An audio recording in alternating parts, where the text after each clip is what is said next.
Hello, I'm Mike Sheehan. If Chris Judd isn't the best player in the AFL, he's top 2 or 3. Has been for 5 or 6 years. Yet the inspirational Carlton captain, hero to the Blue Army, is a vastly different personality off the field. He admits even he sometimes wonders whether he's a nerd. We had a fascinating chat for this edition of Open Mic. Sit back and enjoy.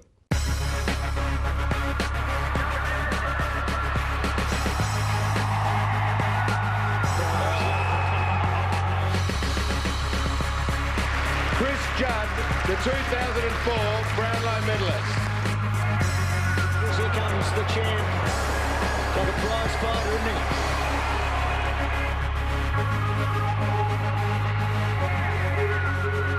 Thanks for joining us on Fox Sports, Chris. Thank you. You're a huge figure on the football landscape, yet it doesn't seem to sit comfortably with you. Is that a fair comment? Oh, probably the attention doesn't sit comfortably. You know, I really enjoy playing football and training and playing with the teammates and stuff. But probably the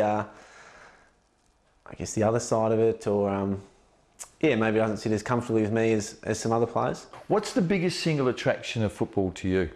Competing, definitely competing. Yeah. You mean that body-on-body stuff, winning possessions? The whole lot, just trying to win a game of football and trying to win your position. Do you like footy in the broad sense? I know you love playing and the competitive element, but do you like the game and all that goes with it? I probably don't love it. No, I mean, I love running out on the field with, 20 other blokes. Even more than that, I probably really love the feeling after a win in the change rooms when you can just sit down and relax and with the coaches and the people that work with the club. So look, I really love that part of it. There's other parts of it which don't interest me as much. Do you get nervous? Yeah, my nerves have been funny. Not funny, ha. Like when I started my career at West Coast, very nervous. And then probably in that period, that 2-year period where, 05, 06, the nerves really almost non-existent. You rock up to the ground, you knew you were probably going to win. You're confident you're going to contribute. So there's a nice period of 2 years there where there was barely any nerves at all. And then since I've been at Carlton, the nerves have been as big as ever.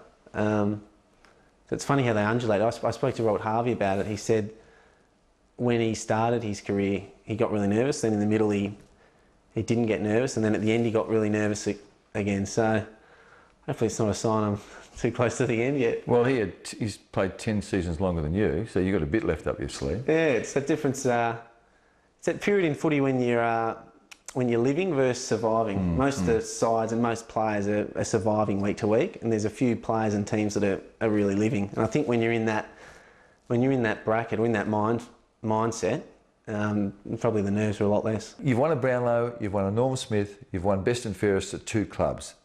Is there one game in your mind that was clearly better than anything else you've done on the footy field?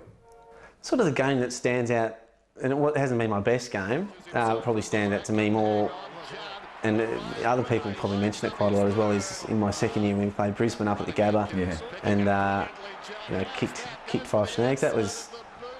That's a game that stands out for me, but it wasn't my best game I've ever played. Couldn't hang on. Guess who? Could do it again. Judd. Could he do it again? 5.5, I think so. I think so. Should you have won 2 Norm Smiths?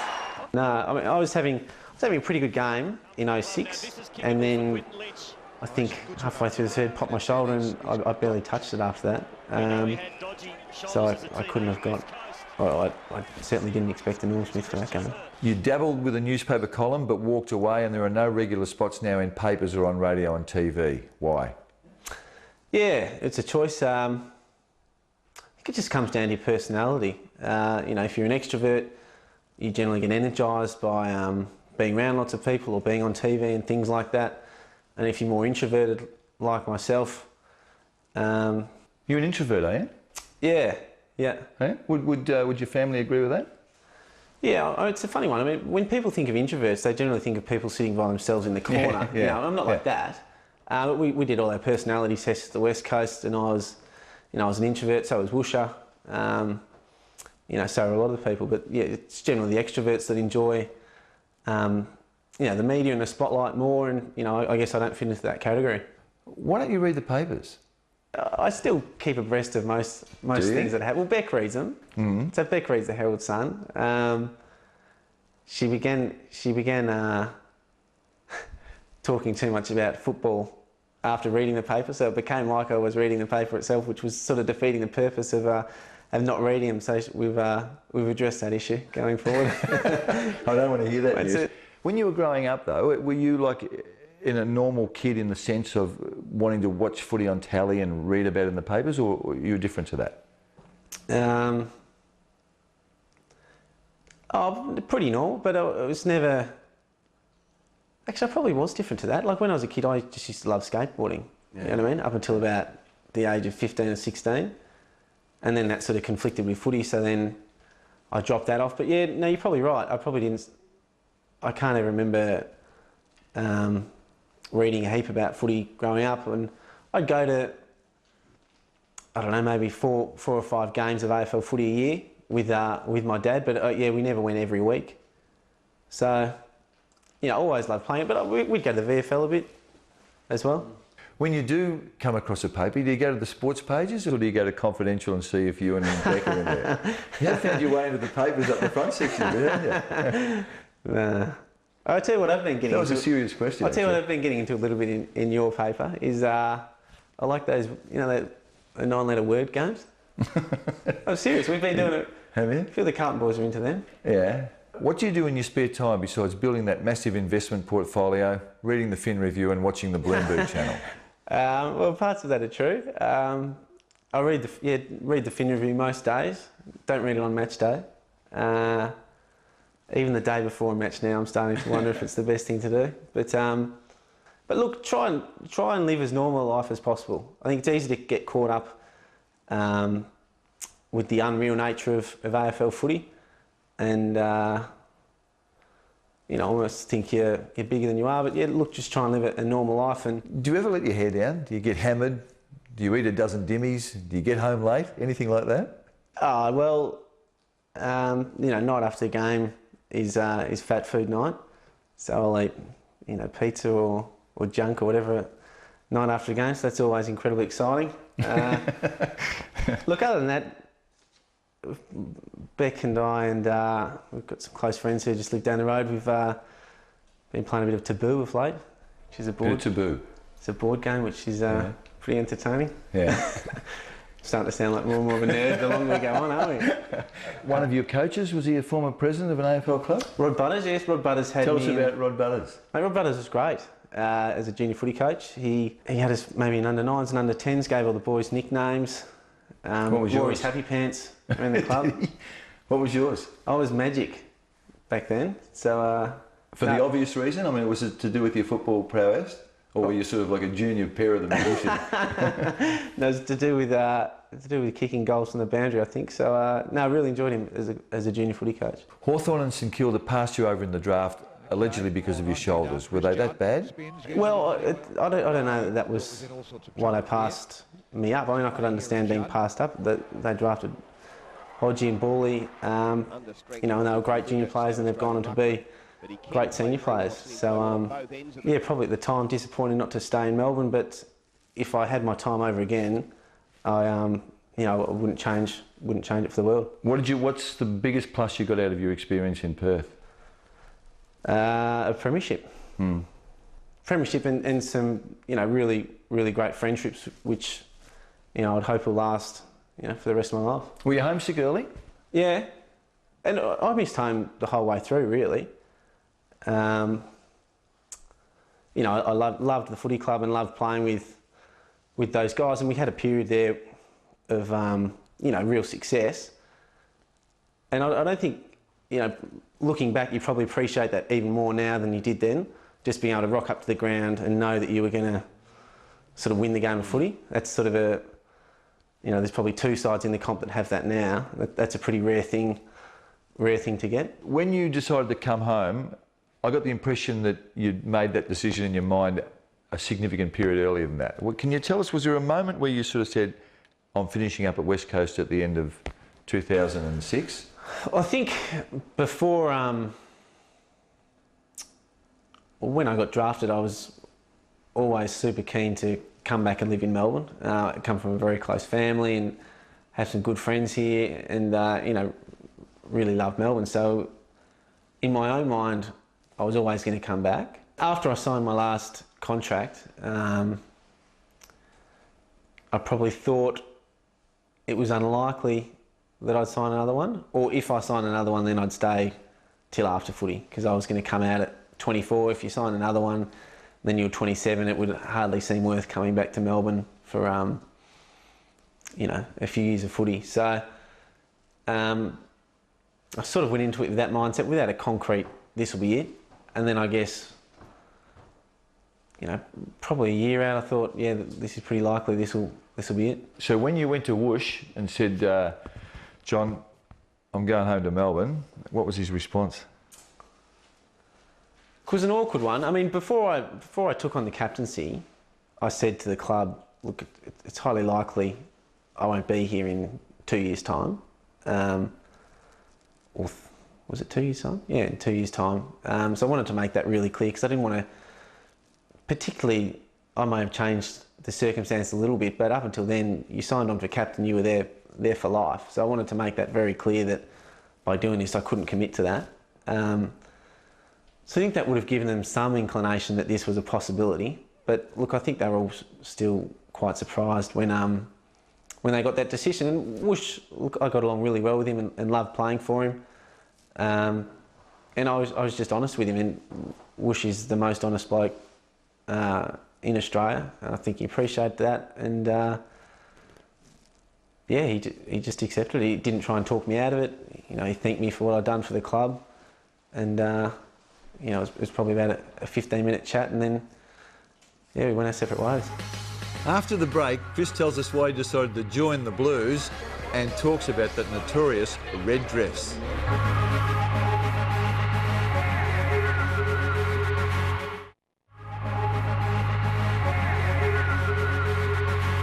You would have had, when you announced that you were coming home, there would have been 10 Victorian clubs in a queue. You settled on the Blues after listening to representations from 4 Melbourne clubs. Why Carlton? It was a combination of things. Probably they had a really good young list, which a lot of it was a result of, you know, having so many early picks. They could do the deal. They could manage to get an attractive enough offer up for West Coast to make the trade. And you know, I thought they had really sound management and coaching staff under, you know, Greg Swan and Brett Ratton, and I guess with Dick Pratt's involvement as well, I was confident that the financial viability of the club was going to be such they were going to be able to spend enough money in their footy department to, you know, build a successful club. Your first year at Carlton, you won the best and fairest, but a lot of observers had the view that you were carrying that chronic groin problem again. How difficult was it in 2008? It was a pretty challenging year, personally. I guess I had huge expectations from outside of the club. The club was you know, very diligent in not having those same expectations as well, but you know, you can't help but feel those expectations. So it was a challenge. I was doing a heap of stuff outside the club to get my groins right, which was incredibly busy more than anything else. You're sort of doing everything you needed to do at the club and then exploring any sort of avenues outside the club to try and assist the problem. Did you need to actually literally learn to walk in a different way? Is that true? Yeah. So, I mean, by the end of 2007, my body was just shot to pieces, and you know, I'd walk with my feet flayed out, and you know, one hip higher than another. It was a disaster. So there was, you know, a huge number of things that needed to be worked on, and they just take an incredibly long time to fix all those things. So yeah, look, 2008 was a tough year, but you know, also an exciting one to be settling into a new club and playing with a new group of players. But I guess from a personal level, having a full pre-season under my belt, you know, 2009's been a bit of a smoother year. When Fev is bad Fev, do you get involved or do you leave that to the coaches? Look, a bit of both. I get involved a bit, but depending on what the issue is and what it is, sometimes it gets dealt with by Rats and Swanee, and sometimes it gets dealt with by me. Does he frustrate you?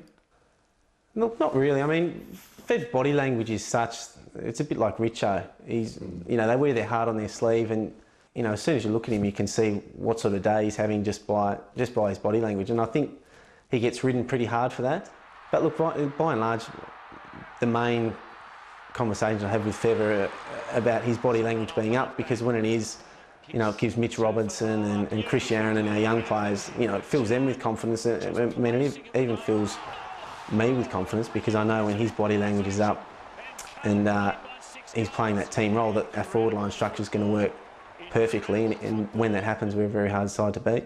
You won the Carlton Best and Fairest in 2008. Was Fev stiff? Were you lucky to win the BNF? Probably. I think one of the things with all individual awards, it gets touched on a lot in the Brownlow, but when you're a midfielder, every week you have the opportunity to play well, because the ball's always going to be in your area for a fair part of the game. When you're a tall forward or a tall back, particularly at the full forward or full back line, there's going to be weeks where you just don't have the opportunity to play well. And then you add onto that the weeks where you don't play well. It becomes pretty hard to win individual awards. So, Fev fits in that category. And look, he had a super year last year and was probably, was probably unlucky, and he'll be more than happy to tell you that if you ask him. He has told me that. I think he could have written that question. The Brownlow, is that, it's obviously a major, massive award. Everyone knows that. How does it sit with you? I mean, were you really sort of over the moon about that? Or well, it was pretty exciting. Was not something I ever had any ambition to win, not something I ever thought I would win. But yeah, when it came up, it was a pretty big deal. I think I was about 20 years of age at the time. So, it was my third year of AFL footy, and all of a sudden you had a Charlie around your neck. So, it all happened pretty quickly. And I guess that was a stage where you went from being a footballer to, a real public piece of property. It probably hasn't been the same since. Well, you were lucky though, because you were with a young lady that night that probably got more attention than you did. She did, yeah. Is that it? I could talk about that. Well, that was probably the first instance I've had of that too, of not just, that was the real example of in the first 2 or 3 years there was Chris Judd the footballer, and that was sort of it. All of a sudden you win an award like the Brownlow, and you're sort of Chris Judd the footballer and Chris Judd the celebrity, and all of a sudden there's a good-looking brunette with not much material on, and she's part of the cast as well. And she's still part of the cast. And in fact, how do you react when the boys at Carlton call you Mr. Twigley? Well, to be honest, they assure me that this never happens. Really? Is that a myth? Is it another myth? Is it? I've heard it being reported, but I'm yet to see it. Who do you most enjoy playing against? Yeah, probably Adam Goods is the logical one that springs to mind. We some sort of 3 or 4 games in a row where we played each other and had some really good battles. And I guess those games also coincided in pretty memorable games. So he's a name that springs to mind. I haven't had a lot of one-on-one battles with opposition attacking players, if you like. Generally, they've been sort of taggers of various description, and after a while you gain a bit of an affection for the different taggers as well. You don't mean affection literally there, do you? With Goodsy though, there's another dimension to it, isn't it? If they play a very talented player like he is on you, you've got to be more mindful, do you not, about the damage he can cause going the other way? Yeah, you do. I mean, if you're just getting tagged with a bloke put on you purely to negate your role, you don't spend much of the game thinking with a defensive mindset. You can almost spend the entire game just worrying about what you're going to do. So when you are playing on someone like Adam Goods, it definitely changes the dynamics a bit. Who's the hardest tagger? You talked before about you enjoy the challenge of playing on Goodsy. Who's the bloke that you find most difficult to shake? A lot of it depends on the day. Probably Robert Shirley's got a pretty good record on me. I think he got me early on in my career. Then I had a good patch on him, and then he's got me late. So look, he'd be right up there. So what of the taggers role frustrates you most? I guess, you know, one of the most effective things is just not letting your opponent be able to run freely at the ball. So when a tag is constantly blocking off your run, not letting you get a clear path to the ball, you know, that sort of thing can prevent you from getting your flow in the game. Do the ball players get enough protection? Have the umpires improved in that area?